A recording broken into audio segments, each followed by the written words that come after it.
very happy that I've been resisting Act 46 and trying to change Act 46. Gotcha. I can't quite remember levels of applause or whatever. I think I applauded for you. I did, I swear. Well, I made people laugh, I know that. I said that if we legalize, that I oppose legalization of marijuana, but that if we do legalize it, it's possible that I will be the only smart, sober person left in Montpelier, and then maybe I have an edge. And that's not fair. I don't smoke marijuana. I have never been involved with it. It's just making a joke. That's a good joke. It's a good joke. So in the land of the blind, the one-eyed man is king. Yeah. So that's from the Bible. Here's what No, it's not. Here's But what it's- pissed but, me you know, off. Shakespeare, John Donne, somebody else. You know, it's like. It's there. It's in like Flint. It's there somewhere. Yeah.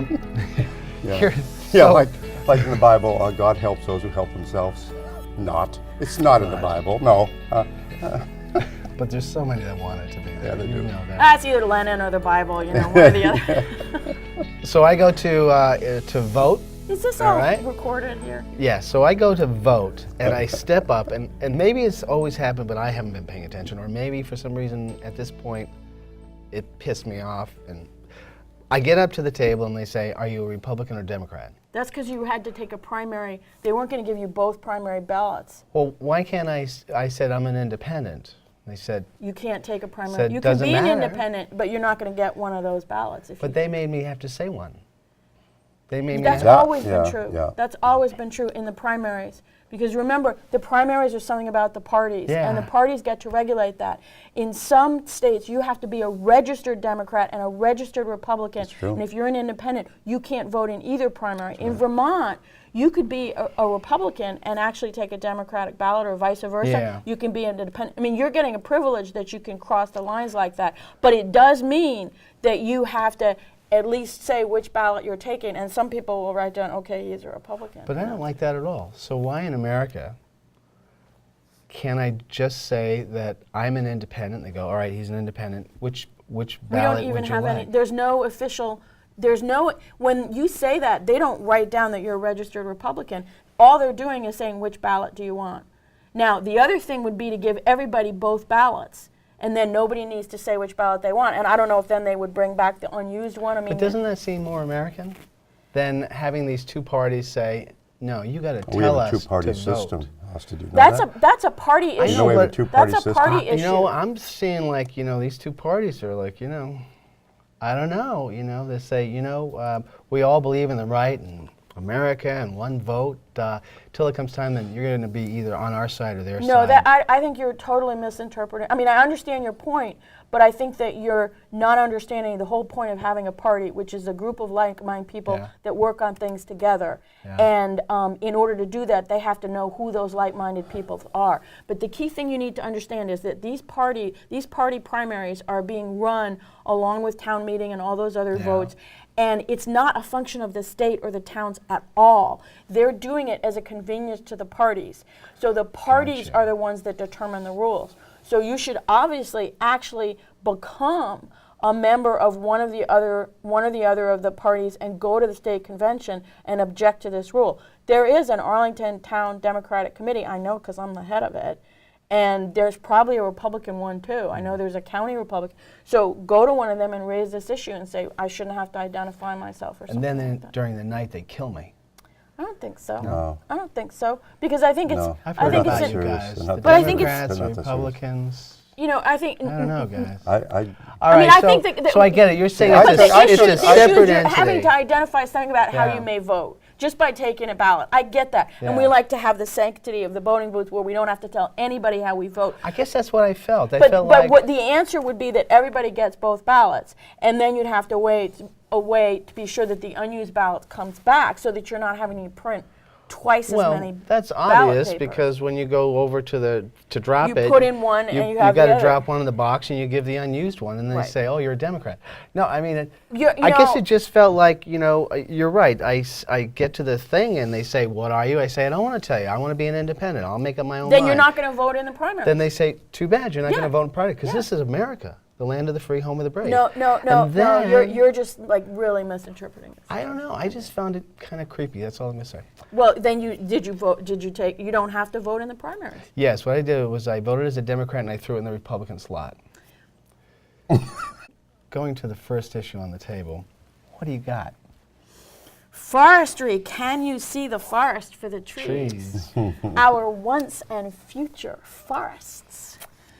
There's Land use, is this to deal with land no, use? this is the forest and the forest economy. This is the forest as habitat for all kinds of wildlife. This is the forest providing services of water filtration, water quality, and prevention of erosion, providing services to mitigate climate change because they absorb carbon dioxide and release oxygen. And also they're the basis of our forest economy in terms of harvest a renewable fuel, in terms of harvesting timber for wood products industries, and all kinds of really important jobs and other kinds of things. The difficulty in Vermont is that even though much of Vermont is now forested and we have programs in place like the current use tax support program that fosters conservation of forestry along with agriculture, we're seeing a trend in which the forests are the ownership is becoming fragmented, and sometimes the forests themselves, because you'll have development around the edges or you'll have suddenly a house in the middle of a continuous swath of forestry. As the parcels become broken up, as people sell large parcels or break them up or leave them to a multiple of heirs, they break. And when you have a whole bunch of small parcels, even if the forest is still there, it's harder to manage it for timber harvesting, because timber, it takes decades before you harvest. You have to have a management plan of where you harvest and what you harvest and cycle through these large parcels. It also can fragment it for wildlife. So we have a problem also in that forces of globalization have sometimes had adverse effects on the market for our products. Loggers face very high costs, and many of them are aging, and there isn't enough training and support for them. So we have a really good forest system, and we have a good forest economy, but it's like there's problems, there's threats going forward. And so that has led to studies of this situation by the Department of Forestry and Parks. They've released several reports and sets of recommendations, and now we're seeing a whole bunch of pieces of legislation, bills in the House. I think there's some in the Senate too, but the ones I'm aware of, I'm working on, are in the House, about trying to make the situation better. One of the problems we have with forestry is that there's a very small minority of loggers who engage in practices that cause problems, and they are timber trespass and timber theft. In other words, when they cut over the property line by mistake or on purpose, I don't know, or they harvest more. They harvest more than they were supposed to and don't pay for it. There's a tiny, tiny minority, but the problem is the regulations and the penalties in place have not been working to control them, to restrict their activities. So one of the sets of proposals is to have stronger regulations on that, to make timber theft a crime. Right now it's a civil offense, and to make it a crime because it's theft, It is theft. And so and I support that, because what we want to do is we want to support the good loggers. The vast majority of the foresters and loggers, really, really good, really great. My family owns timberlands. We have it logged. Really, we want to support that. But in order to support them, we need to be sure that the bad actors are regulated and restricted, because otherwise they're going to create problems for the whole industry, because landowners won't want to have logging done, they won't trust it, so you have all kinds of issues. Does this also go down to neighbors? Yes, and neighbors as well. So there's a proposal to make it the penalties for timber theft and timber trespass greater. There was some thought of having a better way of tracking how many logs actually go out through something called trip tickets when you're taking the logs to the log yard. That is not moving right now. And there are a number of other bills related to forest fires and how the state manages its forests. But there's a really important issue. One of the things we have in Vermont is something called the right to farm. And that means that the state has regulations of farming, acceptable management practices, and other kinds of regulation. The towns don't. And if you're an individual who feels you've been harmed by something a farmer did, you have almost no ability to sue. The suit Like run is off stacked into your against you. stream. It is stacked against you. Right. And that's why we're always seeing, the Conservation Law Foundation suing ANR to enforce its own regulations. The state is all there is, and sometimes the state doesn't do a great job. The reason why we're having to clean up Lake Champlain is because the state has been unwilling or unable to enforce its own regulations. So we already have what's called right to silviculture, and that means trimming and managing forests. But we don't have a full, complete right to forestry, all forestry operations. And so my concern is that they're asking for that before they've put in place additional regulations to protect neighbors and to protect landowners.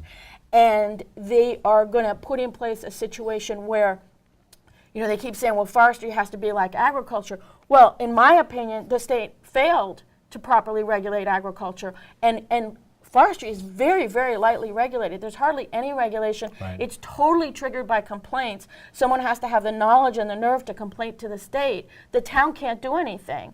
So they want to make it that way completely for forestry when they haven't put in place proper regulations of it. I mean, there's no inspections. They don't even know. One of the bills is about voluntary notification of the state when you're going to do a logging job. Right. The state doesn't even know. So I feel as if they're asking to say the state's the only one that's going to regulate us, and they haven't earned that right by showing that they can deal with the people who are just doing things that are destructive in the woods and Right. earning that right.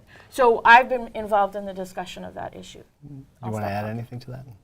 Well, I mean, how would that affect like you're a landowner? How would all of this that you just said affect you in the real world? Well, we've already been affected by people stealing logs off our land, for one thing. So that was a logging operation, or Yeah, just sure. someone Yeah, well, no, getting winter wood, or Well, we've had both, yeah. because it's a camp, Yeah. and it's in the Northeast Kingdom. Now, is that because the lines? After you get freeze and Yeah. the camp's shut down, people can go up and they do what they want. Right. So we've lost, over the years, we lost a lot of timber. Now, in these things where these new regulations, would I have to have my land clearly marked out? It's already supposed to be marked. But You're- like you're- with What what? you're supposed to, when someone's going to do a logging job, every tree, I mean, this is what happens on my family's land, Right. and it may not be done. That's the problem with these other operations. But on my family's land, a forester goes up and marks every tree That's that's gonna going be to be cut cut. Yeah. And they mark the boundary of the harvest area. I mean, you know where the property line is, and you have all these markings, not just ribbons, which can be moved, but blazes, and it's like no go. They have a whole system of, like 3 orange blazes, or, Yeah. like this is no go. Now- And so it's So usually let's very, very follow clear. up on that. So we're talking about, we're talking about logging companies. So okay, so we put them in line, but there's also a lot of neighbor-to-neighbor stuff going on. So I'm just curious about how this affects at the ground level this neighbor situation where, what if a neighbor? How specific does it get? The neighbor cuts down a tree and the other neighbor says, "That's my line," and then there's this battle over. Okay, that's a whole. This is not a That's a forestry property issue. line. That's not a forestry no, issue. that's a neighbor-to-neighbor property issue, and Yeah. either they resolve it amongst themselves, Okay. or somebody goes to court. Also, most towns have a tree warden. So when you And- say This is forest- about a and- loss of forest land. Right. So we're cover. talking about- it's about the loss of cover. Yeah. And it's about the loss of land through subdivisions. Those are the That's two. the fragmentation Those are part. fragmentation But let me just part. understand something those that I'm are not. two big When you issues. say forestry, does this mean it's privately owned land or state-owned land? It could Like be both. either, but the state has an ability to manage its own land, Okay. and it knows what it's doing. It doesn't know what's happening on the private land. So then this let's is talk about private private. land. So this is about Yes, private. This that's is what like it's trying to about. find information what's going on in private land when Yes. it comes to forestry management. Yes. So are they polluting? Are they taking care of their woods? How are they building the logging roads? How are they building- crossing the And it's mainly streams? when logging companies are moving in to harvest Yeah. the timber.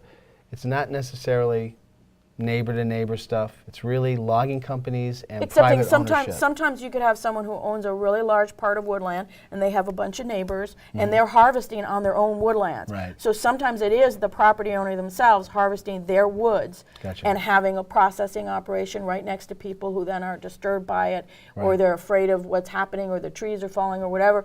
There's a real issue about people coming up to Vermont and moving here, and suddenly being surprised by the fact that there are farmers or foresters in their backyard. And so how do we balance those concerns?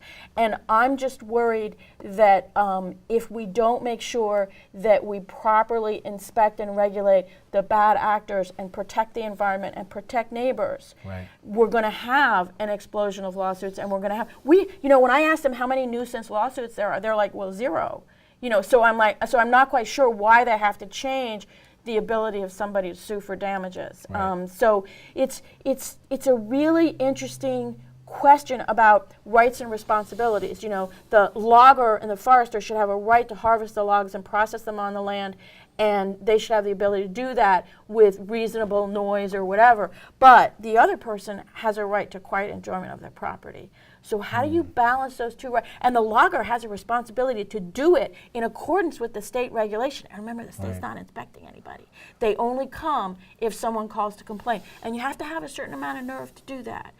So what is the homeowner's responsibility? The homeowner has a responsibility to be tolerant of these activities that are essential to our economy, but they also have a right to enjoyment of their property. And so that gets into, then again, this question of fragmentation. Yeah, but because speaking you of have the economy and fragmentation now, this is a $1.4 billion business. This is the biggest economic boost to the state of Vermont of anything. And it's most of the state. It's most of the Forests. state. Tourism comes in a paltry second when it, it's So still wood millions is and millions our- and millions of dollars, but it I really gotcha. is our forest products, our raw products and products that go into furniture and all those types of things. I mean, our forests are really, really important. So the fragmentation that's taking place is a major concern because they haven't been tracking it until recently. And all the years, they haven't seen the loss of this much land. Now, some of the loss is because of the industrial wind turbines, for example. Right. But which people probably don't want to talk about. No, I'm happy to talk about it. You and I would be happy to talk about that.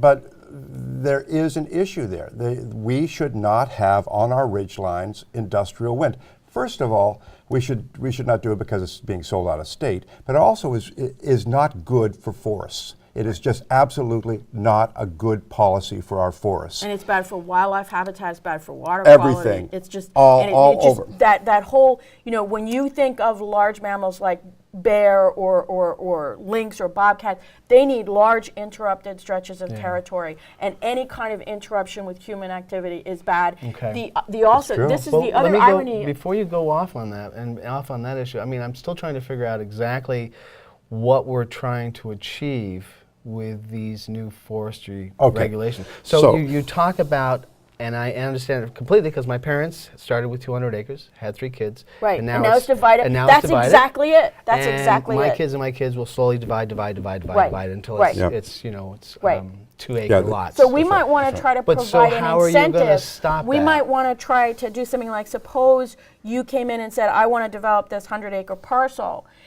If we did what's in 789, I think, the municipalities and the regional plan would develop ways that, you want to develop this 100-acre parcel, could you just use this corner and then maintain this as a managed forest? Yeah. That's right. where And we're kind of going. 789, And that would be tax fragmentation part of incentives this and things bill like that. is really important. It's really, really good thing because you're going to have a study commission. Right. And part of the study is going to be taking a look at 250, Act 250, and a Right. couple of things. And so it's going to be, I think, a very positive, broad Yes, look and at putting how we deal with our forests and what That's our right. forests mean and how that affects our lives. But And how putting could- how forest could you integrity on the same level as, putting it in on the list, that this is something that you look at. But see, the problem with this, though, is that you're going to think about municipal bylaws and everything, and that means restricting what people can do with their land, and that's very serious.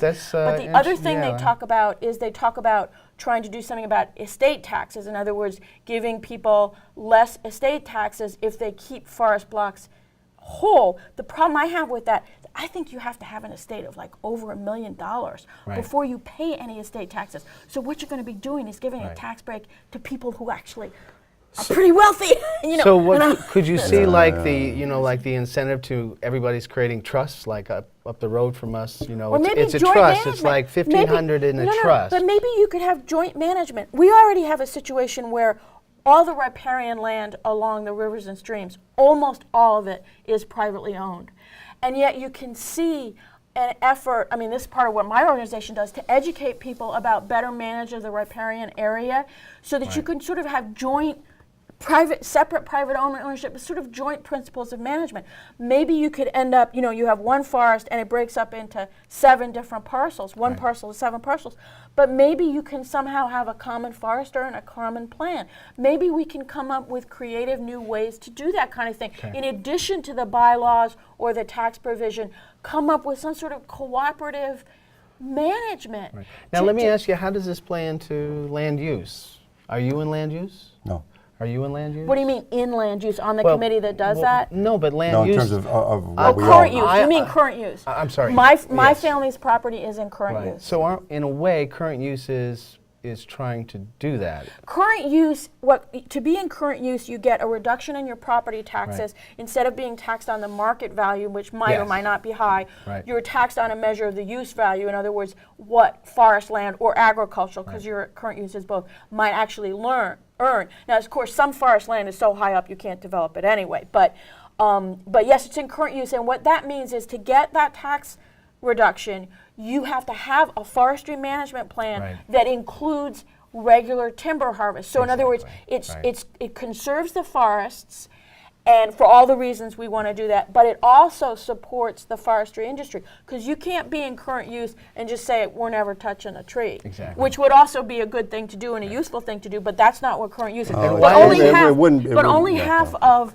the forest the forest is in current use. So that's the problem. They know about the forestry plans for current use, but half of the forested acres are not in current use. Let me follow that. But why isn't your place in current use? We don't have enough land. Correct, because it's 27 25 is the acres, basic. 27. And they're talking about, could you get into current use with smaller parcels? Right, so you're saying, well, then it looks like the law's going to change where there could be 50 pieces and they all team together, and now they have 200 acres of land. I don't know what it would be. That's conjecture, but I mean, that's speculative. I don't know if you could get into current use that way. That's it. But it's an interesting idea. You certainly could manage it together, and I think that's one of the things we're going to have to look at. Right. But this is the beginning of a discussion, and exactly what bills move this year, I don't know. But it's really, I just really want to. The reason why I wanted to talk about this is that we all live among the forest. If we're not living among the forest, we can see the forest, or it's the edge of our, and we really need to understand how important these are to us, and we can't just ignore the issues related to ownership, management, and then the practices of the logging industry. The other thing that's really important is one of the things that's been happening with agriculture is we've been starting to have more what they call value-added industries. And this means you don't just produce raw milk, you make cheese. You don't just grow berries, you make jam. And then you have something that is less perishable, it's not as much of a commodity, and you can get a higher price. What we need to do with forestry is try to develop more uses of wood products within Vermont, because some of the other things we used to have are gone. Some of the foreign things don't pay very well. We need to be making more things using wood, whether it's as fuel or as furniture or as parts of tools or a whole, let's get creative here. This is what we need to do. And if we do that, then there will be a demand for certain kinds of products. We can manage the forest towards that demand. Okay, let me pull you off, because I got you that. it's also We're at a half-hour point. Carbon reduction. Yes. But let me ask you one more question about this. So then one of the complaints I heard about land use was that, as my mother always said, it's usually the poor people that are that could be footing the bill. Do you because mean current use? I'm sorry, current use. I call it land use because they're telling me how they use the land by having it timbered, so I call it land use. But you're right, it's you current need to call use. It current use. I'll use current use. I'll remember the berry. It's current use. Okay. So my mother always made it a point, because she had 200 acres and she was in current use, and she never had a pot to piss in. So it helped her tremendously on her taxes. To keep that land, yes. Right. So she was a perfect example of having not much, but was able to buy land when poor people could buy land in the state. But her point was always that, I'm one of the lucky ones. Most of the other middle income and down that can't afford to get 27 acres aren't getting all these benefits. The people that do seem to be getting the benefits are, once again, the people who can afford to buy much more land. And so here's the thing I'm getting at, is yeah, I know that what one you're of the saying. things I've heard about is current use is costing a lot of tax money. Seems to be a lot of wealthy people are in current use because it's the place to be, and only a moron would not go after these tax savings. Right. It seems to be the little guy that only can afford 2 acres or maybe 3 acres or maybe 6 acres. They don't ever get to be in it. That's why that idea that maybe all these little guys could band together and suddenly have a plot of 200 acres. No, and I think that's an and interesting suddenly idea. get these wonderful Yeah. tax benefits Yeah. that the rich seem to always be getting. But then we don't we run into a problem in the state where, all right, we're doing this great forestry work, but now we're not bringing in as much money as we did for our budget. Well, let me comment on that, because I know the background of that. When you provide this support for agriculture and forestry, the cost in lost tax revenue has to be borne somewhere. It used to be borne in the general fund, which means state tax dollars. Now it's borne on the education fund. So the problem we have is that the $50 million in cost of current use, which is both forestry and ag, means that property taxes are 5 cents higher than they otherwise would be. Now remember that a lot of the poor people that you're talking about actually get income sensitivity support for their property taxes, which also costs the ed fund. But they are not paying the full freight. Who's paying the full freight is Vermont's businesses and small businesses. So you end up having a small business paying a subsidy for an out-of-state timber owner, including giant timber corporations. And I don't think that's right. And it's not only out of state, it's out of country. It's out of country. And so the problem is, we've made a deal that the conservation of the forest and the support of the forestry industry and agriculture is so important that we will tolerate scarce tax dollars being used to subsidize ownership by wealthy individuals and corporations. We have made that deal. I think it should be capped. I think that at some point there should be a limit to how much people should get. But so far, the people who run this program are not willing to do that. I also think the state should bear the cost of this in the general fund budget, because it's not education. So I think there's a lot of issues around that, and we've tolerated this contradiction in terms of giving scarce tax dollars to people who are wealthy, because of how much we thought agriculture and forestry were important. And we still do. But I think that just as we're having to make a whole lot of things about state government more effective and more coordinated and more equitable, I think we have to do that. And efficient. We have to do that with this too. And we have to be willing to look at what you just mentioned with open eyes. And the problem is, the advocates will sometimes, we don't even want to look at that. No, you have to look at everything, even the things you support the most. Otherwise, you're not fulfilling your mission. Right. Yeah. So we're at the half hour. It's amazing how fast you've run out of time. So do you want to lead with what you wanted to talk about? Well, it's just what we've been working on, which is an act for protecting seniors, vulnerable seniors. One of the things that my committee deals with, House Human Services, is protecting vulnerable adults or vulnerable Vermonters, and elders are part of that. And there's a lot of elder abuse and elder fraud, and it ends up killing a lot of our seniors. And we have to have And impoverishing. and impoverishing them. I mean, they can save their entire lives. So how does this help them? How does Well, this stop what what's happens happening is there are already some ways in which there are laws, there are statutes that indicate that they can be helped if people find out that a senior is being abused financially. Now, we're talking about financial abuse. Financial abuse. And protecting them from financial fraud and so on.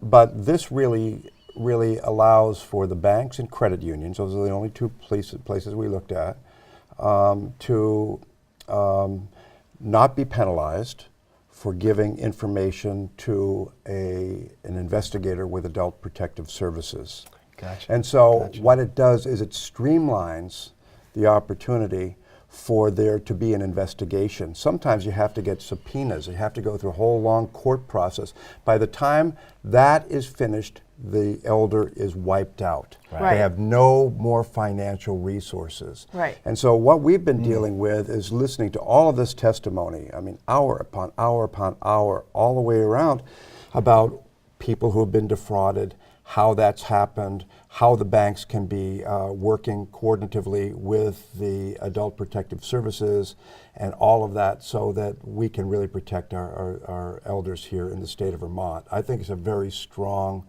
and very good piece of legislation. Do you remember from the testimony the most common way that people were losing their money? Yeah, through persons that they know. This is not somebody... Family members? Yes, family members. Or helpers, caregivers, things like that? That sometimes attorneys, sometimes clergy, but mostly family members, whether they're children or siblings or nephews or nieces or caregivers. But there's 5 million cases in the United States where that takes place every year. And it's only going to get worse. 5 million. Oh, Yeah. yes, it is. Yeah. We have, last decade here in Vermont, 28% increase in senior adults. And that's going to continue. I mean, we're looking at that demographic graph going up with the age, as we get older here in Vermont. It allows for at least the investigators to get in quicker to take a look at things and what's going on. Yeah. But they still have to be, someone still has to tell them they should go look. Mm-hmm. So is there anything on the side of this? This can also help the bank or the credit union They notice flag weird something. activity. They can Yeah. flag weird Yeah. activity. Yeah. So Right. Like then all of a they sudden can somebody's- then call Adult Protective Services. Says, Yes. we see some abnormalities Yes. here in terms of spending. See, that was not you couldn't do that before. So even the bank couldn't call and say, No, you should go no, the check bank- this no, out. No, Because we I have got a you. No, lot of because of protections of privacy. privacy, and that's right. That's Yes, good. that's That's very absolutely right. strong. But That's what right. we're doing is we're trying to, it's again a balance. How do we balance the absolute need to have your private Yeah. financial things That's right. and the ability of the bank or some neighbor or some Right. doctor to say, wait, my neighbor's been withdrawing, somebody's been withdrawing thousands of dollars from their Yeah. account and they don't, so they right. should be able to confidentially report it. And then if it's already being investigated, they should be able to share information in order to protect the person. So that, as he said, it isn't, they're not wiped out before we find out it's I'd happening. like to just give you some statistics because I think they're fascinating. And this was done by Kathleen Quinn. She is director of National Adult Protective Service Association. Yeah. And she was before a Senate committee on aging last year, last February. And she stated that how elder abuse kills. Victims of any type of elder abuse are 3 times more likely to die than their non-abused age cohorts. 3 times Wow. because of elder abuse. It's more deadly than most diseases, elder abuse. Wow. Right. Expenses.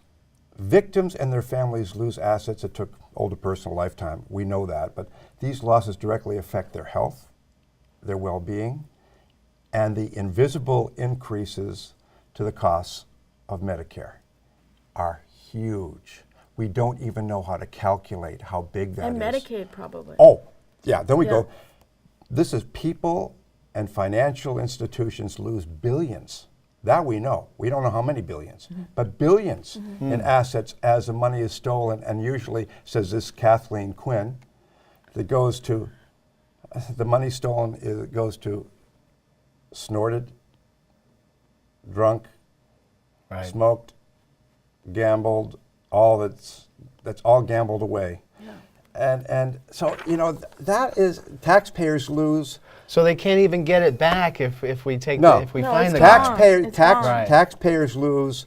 One study found 9% of financial abuse victims had to go on Medicaid. 9% Right. as a direct result of having their own assets stolen. And elder abuse victims are 4 times more likely to enter nursing homes than other seniors, and this also translates into Medicaid costs. So this is a complex issue, but I'm really pleased that I was able to be part of that. It And seems like we voted that out 10-0-1. And I just think it's a really good piece of legislation. And it's passed the House, and Passed it had the House. already passed the Senate. Yep. So now it's going to be signed by the governor. So. It's a good piece of legislation, and I'm happy with those types of So why does pieces. it take so long? I mean, Oh, No, because no, you- why wasn't this it's- done you have 10 to do years it right. ago? No, you have to be careful. You have to do yeah, it right. you have to, can't. yeah. You have to get the right balance of right. I mean, Yeah, we're talking and I about right to understand that. privacy and right. Yep. The investigation. Also, it may have been getting worse, or it may have been becoming more visible. I think one of the things I think we should take an opportunity to say that if any elder who happens to be watching this, or Yeah. any relative Yeah. or friend of an elder, That's right. thinks that they see something like this, maybe they could report to the bank or call 211, which is a toll-free number That's to right. get into Yep. the state system, or tell someone, because we certainly don't want to have false alarms or blaming or whatever. But if you get those funny feelings, tell someone that you Right. can trust to get it in there. Also, let's mention the phone scams, because I've known older people who have almost taken money, thousands of money out of the bank to send to their grandson who was in jail, and of course their grandson was not in jail. Oh, yeah, If I've dealt you with get that a too. phone call, they can be very, very good. You're so upset, you're not even thinking, wait a minute, that's not his voice. And what they do is they're actors, and what they'll do is they say, oh, I'm coughing, because they know they don't sound like their grandson. I'm coughing. So the phone scams are a terrible burden, the computer scams. We need to protect elders. Elders need to know how to protect themselves. When in doubt, tell someone, ask for help. If you don't understand why you haven't seen your checkbook, because your nephew's buying your groceries for you, you haven't seen your checkbook, ask for your checkbook or go to the bank. Someone will help you. Let's try to be, everybody has to have their antenna up, not to be looking for the worst in everyone. That's not the case. But No, just but, everybody needs to be able to protect The themselves. scamming thing is a little different than I this. know it is, but I had to mention But it. I'm I glad had you to mentioned mention it, because I spent many hours with a person who was so abused by a scam, and they lost $10,000, a senior, and it was over their grandchild who was going to be going to jail, and That's what they were blah, blah. told, That's what yeah. they were told, and they were so upset that they gave their account information and Right. so on, and the next thing, Right. boom, gone. it's Right. gone, just like Right. that. So Right. for any elders who are watching this, senior adults and so on, or families that have concern for elders that they love, please just make sure that you do a better job of communicating to make sure everything And the is scammer will good. always say, don't tell anyone, you can't tell tell anyone. anyone, Oh, and you have to do it within the next half hour. People That who is- abuse other people often tell them, don't tell anyone. Right. Right. Please don't tell anyone. If it's legitimate, you can always tell someone. Yeah, that's right, exactly right. I guess one of the questions I have too is do we have a sense of the age when this really kicks in, or is it something that because how do I say this? Obviously, there's at some point where you become very vulnerable because you're just not as with it as you used to be when you're in your 50s. But I'm also curious: is it also a group that is with it? But it's just these things are so new and coming at them that there actually needs to be, They don't have guess what? We're going back to inoculated school. against As it. far as H112 is concerned, it takes into consideration mostly elder abuse, but it's also vulnerable adults who are over the age of 18, who may have special needs. Special needs right. adults also Right. are taken Oh, advantage of. and they can be very vulnerable. And that's part of this. This bill also addresses that Right. group. It's mostly older people, Right. 60 and above, Yeah. but also can be people who are disabled and people Need in care jail and can't need run care. their own lives. And Exactly. that kind of stuff. Those So- people are abused also. So Yes. this bill Yes. also enfolds them Yes. in it. So Yes. this is So we got the protection coming, but where's the training coming from? I mean, The training of the education. well, how do we of, make people aware of these things that you've talked But about? I think that Is there particularly training? with the internet and some of the new forms of communication, I think it's taking people a while to get sophisticated and sort of become inoculated against the way that can be abused. But some of the scams are just over the phone, and that's not new. No, you know, I hear and you. I think that we have to get. You'll see in the paper that some law enforcement will say there is a scam where people are asking for money for X. Do not answer it. You know, so we just need to push the message out to everyone we know of any age, because somebody could be 45 and have a grandchild that they get a call I about. actually So wish they would use us more here. I mean, like when there's an I think issue like you this. should have somebody from law enforcement come and talk to you about these protective issues and how to educate people and protect them. I think you should Or do a when show they know like there's that. a scam hitting the area, it's like, why not just call me? Just call me and we'll put up Well, I notices. think you should. I think you should reach. I think that would be fantastic. You could have on the community pages. You could have notices saying, "Be careful, there is a scam about Right. this." I think that's really a good idea. Yeah. But I think you need to reach out to them and get them. Yeah, we have. the It's sheriff or it's the a state training police. process. They're not used to us yet, so but it is beginning to happen. On a couple of things, I've contacted them and they said, sure, put something up. That'd be great. You could have someone from law enforcement and someone from the Department of Aging and Independent Living, Yeah. on a show here to talk about the law enforcement aspect, the protective aspect, and the caseworker, social worker aspect, and use that as a forum to get information out. I think that would be fantastic. Yeah, and somebody from, maybe even a commissioner from Dale would be happy to appear on the show sometime, someone who can actually speak to it. But I think the ombudsman is probably the one who is closest to the ground on this, and really that would be better than a commissioner, because that person deals with and speaks with elder adults and knows the situation and has case studies and can so on. give So the examples. ombudsman is really, really Isn't powerful. that a in it. Scandinavian word for the ombudsman was a certain person in the Scandinavian tribes? And It's one of those words that you know how to pronounce it sometimes, and then you see it again and you say, I'm not going to use that word, so I'm really proud of you for using that word. Oh, your mother was an We ombudsman, have- right? we yeah, have- but it's a tough word. It's We like, have how do I say ombudsman in that? we have someone like that in the tax department who's supposed to act as an advocate and as an assistant for taxpayers, and we have someone in there. So, and those advocates for different populations are very, very powerful. Yeah. Because sometimes they advocate against the state understand- too, because They sometimes do. the state does not do things right. No. See, that's why we're not assuming whether it's with regulation of these issues or even regulation of forestry. The state is a human institution. We need checks and balances everywhere. Right. That's right. Right. Well, we're working with the state to also realize there's 25 public access stations that reach over 100,000 people. I don't know if that's true, but I can be a politician and say anything too. So, That is terrible. our Louise. goal. We are public servants. Yes. Well, I wasn't talking about you guys. Oh, yeah, right. No. So we have 10 minutes left. You started talking about an issue with the vets, and I had to cut you off, but I want you to have a chance to finish that thought. Well, I'll just preface this by saying that my dad was a veteran of the Second World War, combat veteran, a flyer, and he was called up to fight in Korea, and he flew again, 100 plus missions, and received the Distinguished Flying Cross. And so military was part of what happened in our family. He had an event, an experience in his life when he was in Korea where he was shot, and but the 8mm bullet was, when it came into the nose cone of the plane, he was a navigator, he turned like that and it just whizzed by. So it would have been right between his eyes. So he had a close call, and he decided to become a minister, and so it was always this respect for the military in our family, but also this call to ministry.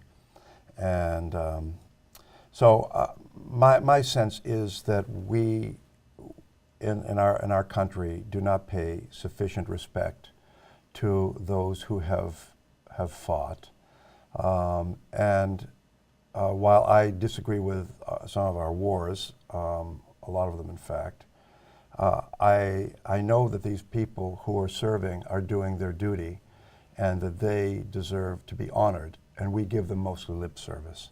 And that's what infuriates me, frankly.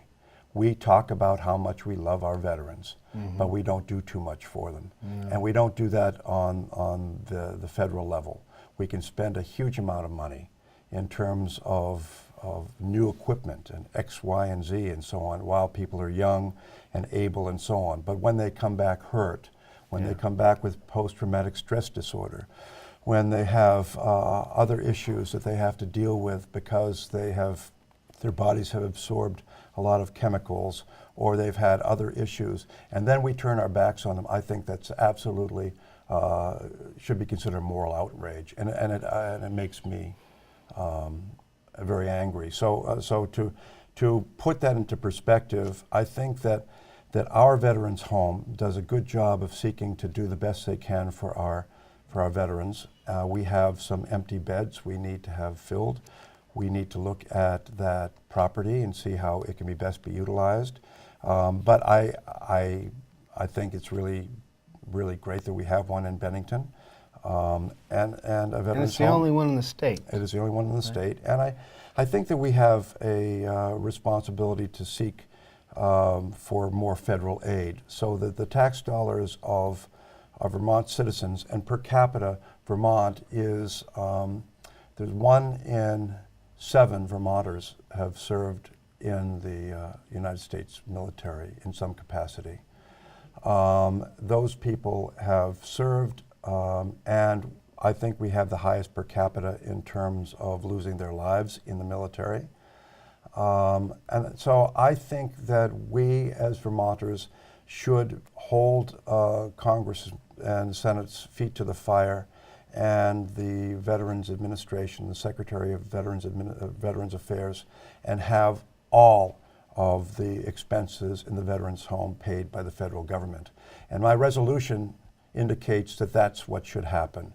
And I hope I'll be making a presentation this week in Housing and Military Affairs, and I will urge them to pass this through their committee and go onto the floor. Often a resolution will not go through committee, but this one is going to go through committee. And then if it passes through the House and go to the Senate, and I'm urging that the House and the Senate agrees to ask our congressional delegates in Washington, Senator Sanders, Senator Leahy, and Congressman Welsh, to take this before the House of Representatives and the Senate, and goes to the Secretary of Veterans Affairs to do the same, because I think it's a moral obligation of our country not to forget our veterans when they come back home and when they are in extremis, are in need, and that they should pay greater respect for them. And that's why people applauded, because it came as a result. I took this up only because a man in Sunderland, a veteran, brought this to my attention last town meeting and said, what's going on with the vets and why aren't the vets supported better? And this was my attempt to try to take what he asked seriously and to do something about it. And so this is my attempt to try to listen to him and to others with whom I've spoken. The problem is that I totally support what Steve is doing. The problem is waiting for the federal government to take up its own responsibilities and fulfill them is you're going to be waiting a long time. What I would like to see is if we could somehow work out a better relationship with Massachusetts, because there are veterans in Massachusetts waiting for a place in their vet's home, and they will not allow those vets to come to Vermont even temporarily to fill our beds, because that would make the home work better if we didn't have empty beds. They said why? And they just don't want to lose control of the vets and the Medicaid. We can't work that out. They So don't want to I lose control totally of the support money. what We're Steve's talking about doing. two We're things two here. different things. I totally support what Steve's doing, but that's a long run question of getting Congress It to is. do. In the short run, first of all, the state is supporting the Veterans Home, as we should, and we are. But if we could allow veterans from New York and Massachusetts who can't find places in their vet to come here, but it gets involved with all things about money and control money. and politics. It's really money. It's probably money. And so far, the governor's administration has not cared enough to really make this happen. Now, we're going to have a new administration. Maybe we can have turnover, because I understand that Massachusetts family would want their vets closer to home. But if they don't have a place, let them come to Vermont for a year or two, and then when they get a place. So Or if they that's- don't have family. There or may if be they a don't lot have of vets family. that just don't So, have family. and the other thing, too, to understand is that one thing that's happening is that more vets are staying at home because we have programs to try to help people to age at home. Right. And that's a good thing. But it means that we have capacity that's not filled. But So that- I would really like to see a way to help make the home more viable because of providing services to more veterans. But the issue here with veterans is a little different, because while it's good to have people stay at home and in their community, and we support that, combat veterans have a language of experience that people who are not in combat do not share. And that's the reason why you have to have specialized. Oh, I know you do. Yeah. I know you do. But they're choosing to stay at home. Their families want them to stay at home instead Right. of coming. But I think the other thing that's so important is that that we continue to make that available in a viable way. I also think that some of the new generation of veterans, that many veterans of the Iraq War and the Afghanistan War and the recent conflicts, they are surviving injuries that might have been fatal in previous generations, Yes, and yeah. they may need care a lot younger. You know, if they have traumatic brain Yeah. injuries, Yeah. than other veterans. And we need a veterans home in Vermont that has the capacity to support them and care for them. It could be for longer periods of their life. So I really want to be sure we have a viable, substantial veterans home to do that with federal resources, I hope, but with state resources in the absence of federal resources. Well, the Fed has to step up to the plate, and who knows? A resolution's a resolution. It's not an act of law. But you're raising the But issue. Yeah. It Yeah. begins a conversation to Right. say, all right, if it's so important for you to send people off to war, then it should be as important for you when they come back To care take for them. care and their families Right. and the ones who have lost the lives of Right. their loved Right. ones. They need to be supported. Right. And it's not, it's like, thanks a lot, and we'll on Memorial Day we'll bring out the flags and we'll just We applaud love you. making veterans. We just don't want You them. know, there are 100 homeless vets in the state Yeah. of Vermont, but I saw thousands when I was in Los Angeles. I worked with personal, veterans who had post-traumatic stress disorder. I worked hours and hours. I tried to Yeah. get them back in the system. It's very, very difficult work, but those people's lives are worth saving. Yes. And that's the reason why I'm interested in doing that. Once again, Yeah. our group, although this is not part of House Human Services, we are trying to ensure that vulnerable adults Including veterans. are taken care of. Right. And that is my job. And that's as long as I'm involved with this, that I'm going to try to do that. So that's what that's what this is about. I think that's great work. Right. Yeah, thank you. Yeah, I really do. too. Yeah. So we're out of time. I thought that might be true. Yeah, but that's a good note to end on. Yeah, well. There's something good happening. Yeah. Yeah, I like all that. the way across. And a lot of things are getting voted out of our committees with very high scores. 10 to 1, or it's. What he's talking about is you have a committee that's made up of a variety You of have one parties, minute. and if you get a unanimous vote, that means you have very strong support out on the floor, Got it. because both the Democrats, Republicans, Progressive, Independents all support it. They When all you have a agree. split vote and you take it to the floor, you don't Danger. have a strong But bill. so we, at least up until this moment, there's been really good work that's been done this year. Really SHAP good. doesn't move things if they don't have support. That's one thing. The that's things that it. don't But have it's, support. are but not. I like that. I love the fact that we can vet and we can talk, and people have differences of opinion, and then we come together and to Find do the common good. ground. Find common ground for the good of the state of Get something Vermont. done. I really love that. I love that. That's a real perk for me, just to see you can get stuff done. See you in about a month. Sure. See you in about a month. Yeah. Good. All right. Thanks. See you in about a month. Thanks a lot.